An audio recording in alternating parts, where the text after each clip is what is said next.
Yo, Galactic here, and you know what I love? Bugs. No, not those. Getting warmer? There we go. Bugdom. It was a game that came packaged with Macs and was released in late 1999. You play as a pill bug named Rolly, who has to stop the Ant Kingdom from kidnapping all of the ladybugs. It's a cutesy 3D action platformer. You can jump, kick baddies, and roll up into a ball to unleash your inner Sonic. The game itself has 10 stages spanning across different environments and is absolutely oozing with charm.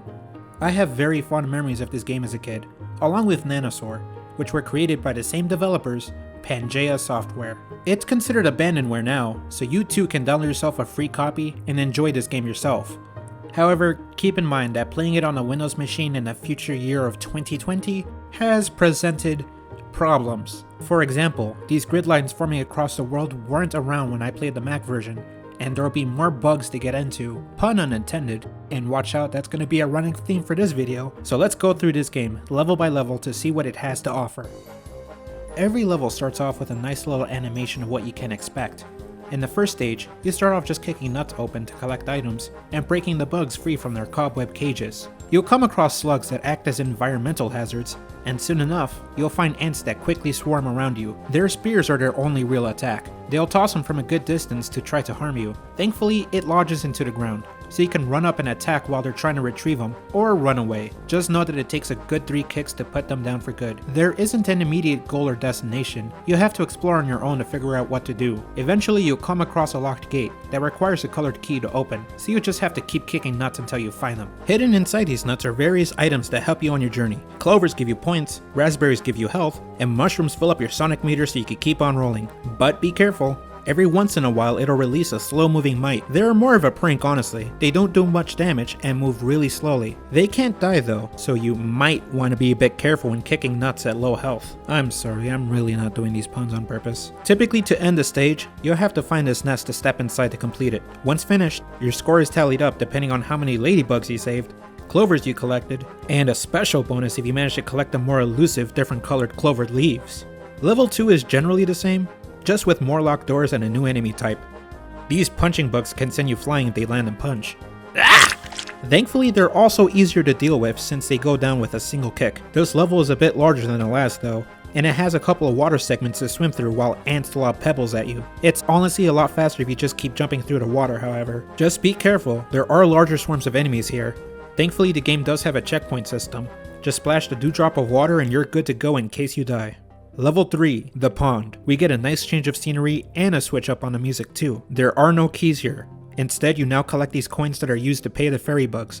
And I should mention that the default keys are dated. You press Control to jump and L to kick. There are even mouse controls, which don't make much sense at first, but are strongly recommended for these carrier bugs. If you insist on the arrow keys, then you have to tap them to change direction since holding them... yeah, it makes you spin out of control. Another thing to look out for this stage is a new and more annoying enemy type, mosquitoes. If you're not careful, you'll get sucked on, euphemism unintended, and lose a bit of HP and roll meter. I have to admit, I was trying to rush through this game, and I got my first game over here messing with the fish. And man, that is one dark game over screen. By the way, that's Thorax, the king of the ants, despite the fact that ants should really only have queens. The game doesn't really portray the story beyond these small cutscenes, so I had to do some extra research to find out his name. Anyways, I loaded up my save and... oh, I started off with no health or a roll meter. Why? This is a bit annoying since my first life was a guaranteed death, so you do want to be extra careful to make sure you have at least one extra life when you beat the stage. Anyways, level 3 is a bit harder compared to the first 2 levels, mainly because of the insta-kill fish and the lack of navigation, but I'm not joking when I say level 4 is where the game just suddenly spikes in difficulty. Was that a bare foot? Oh god, look at all these feet, stomping around just naked and exposed. All these bare, naked feet. Ow, ow, ow, ow, ow, okay, yeah, they hurt you a lot, so you'll want to be extra careful in this first segment. Even the slugs have been upgraded with spikes that do more damage. Once you get past all those, you'll see these cages that you just can't seem to reach. Look around and you'll find these dragonflies that fly up. They shoot projectiles too, but it's really hard to aim, and I don't think they can break open the cages, so you'll still have to hop off and break them out yourselves. And that's where the game's physics really start to show its age. It's really difficult to land the dragonflies in a specific spot, and there's a weird magnetism mechanic that can keep you glued to them. If you try to hop off, you might end up just hopping right back on the dragonfly. You can also be an idiot like me and accidentally land the dragonfly in a spot where you can't jump on him again. I had to restart not once, but twice because of a bad landing. So I said screw it, I'm just gonna skip the whole Oh right, go too high, and the bats will nab you. And of course you instantly lose a life. But the last segment nearly had me quit. In this third section, you have to carefully navigate up this tree and hop off. Here, there are narrow pathways with spiders coming down that hit you the moment that you're touched. They also shoot webs that you can't break free from unless they hit you, or the game's geometry doesn't let them hit you, so the web will break on its own. You can't pass these vine fences. You need the nearby dragonflies to fly over them, but you have to keep in mind that you're on top of the tree, so you're at a higher altitude already. Go too high, and the bat will nab you. And the vine fences change it up, forcing you to make more dangerous maneuvers while dodging the enemies. I had to go through this level so many times. This last segment is like a super gauntlet. You'd expect this kind of difficulty on the last stage, or at least leading up to it, but these narrow pathways go on forever, and there are no health pickups here. And if you're not careful, the spiders or the bees will knock you off and The real spirit breaker for me was when I reached the nest, but because of that weird magnetism mechanic, I couldn't even get off the dragonfly and land in a safe spot. There were a ton of enemies patrolling outside of it too. There was also something I experienced while trying to get through this level again. I realized that the longer I played through this game, the more likely the graphics were going to get corrupted, and eventually become impossible to navigate through the menus. This didn't happen when I was younger and played on the intended hardware, but thankfully resetting the game refreshes the graphics. Anyways, back on topic, eventually I made it to level 5. The game's glitching again, but due to my exhaustion from the previous level, I just kept trying to complete it. This time there's no nest to reach, it's just a hive hanging out in the middle of the stage. You have to ride the dragonflies and take it out. There are a few ladybugs to free, and some nuts to kick, but the terrain is too dangerous to navigate, especially with the bees homing in on you even as you fly. The moment you deplete the hive's HP though, the game instantly continues to level 6. Or would have if the menu UI wasn't so corrupted that I couldn't even complete the stage, so I had to do it again. At least this time you can make out the hive being set on fire. It's beautiful. Alright, level 6. We're inside the hive now. The gimmick here is to find the matchstick levers to blow up the blocked gates to proceed. These big Bara bees can't be defeated with kicks or rolls, but they also die the moment they launch their stinger.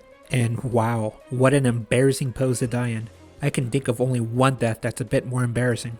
Oh boy, it's time to autoerotic asphyxiate myself. There's also little larvae that slowly follow you, but you could just take them out by squishing them with jumps. And again, that weird jump magnetism applies to the larva.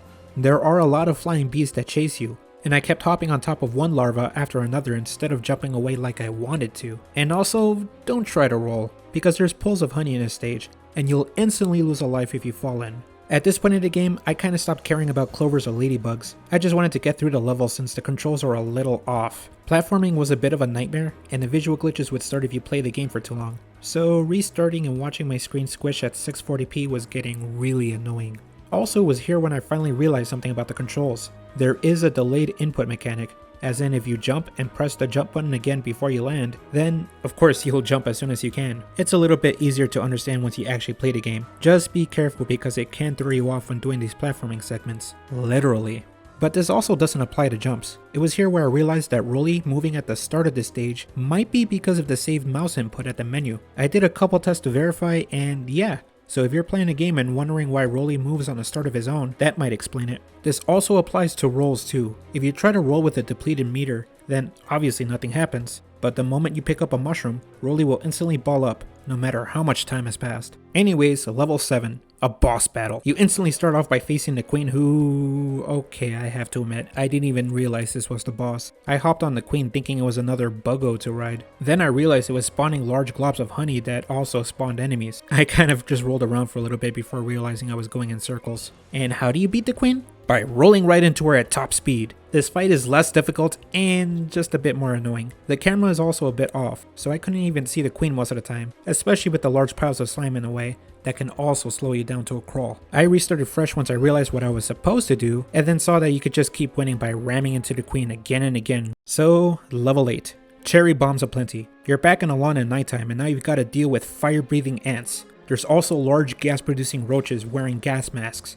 and spooky specters that bring you all the way back if you step in their light. Oh, and also, everything's exploding. To be honest, having to deal with all this dynamite reminds me of Army Men Sarge's Heroes. Good to go. This is allegedly one of the hardest stages in the game. The stage does give you plenty of health and lives throughout, probably as an apology for watching Rolly get locked up so many times. You can also lure the ants to activate the dynamite and kill them all within the blast radius. Just be careful because you could get caught in a blast too. Despite it allegedly being the hardest level of the game, I actually managed to make it through without much hassle. Honestly, the extra space to dodge helps, and the music was pretty motivating too. The only hard part is navigating since the fireflies do take up a large portion of the stage. But just keep following the elevated paths and you'll be pretty much led to the end. Just make sure to grab the key from this section. I couldn't find it and tried rolling around in the open space, only to accidentally launch myself in the stratosphere.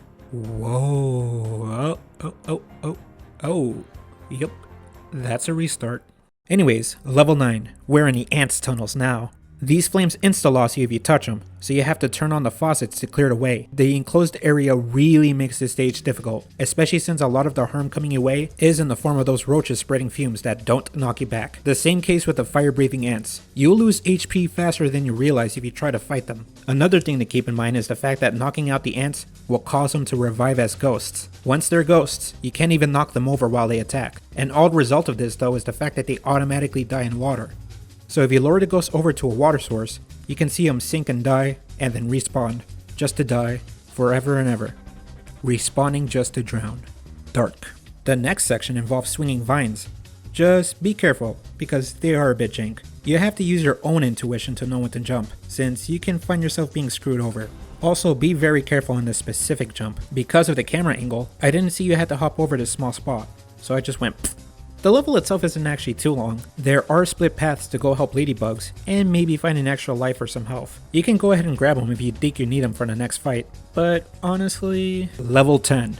Battle with King Thorax. Alright, this is it. There are ants all over the place, and there are pipes that clang when you bump into them. Thorax is in the center. He'll chase you down relentlessly while lobbing exploding projectiles at you. If you try to roll or kick him, he'll just merely laugh it off. What you're supposed to do is lure him to a metal pipe, and then strike it so the water can spray out his flames. You can hear his fires being extinguished with a hiss, which is the signal for you to go in and kick him down. They'll light up again eventually, so be sure to lure him to another pipe if you stray too far. And that's pretty much it.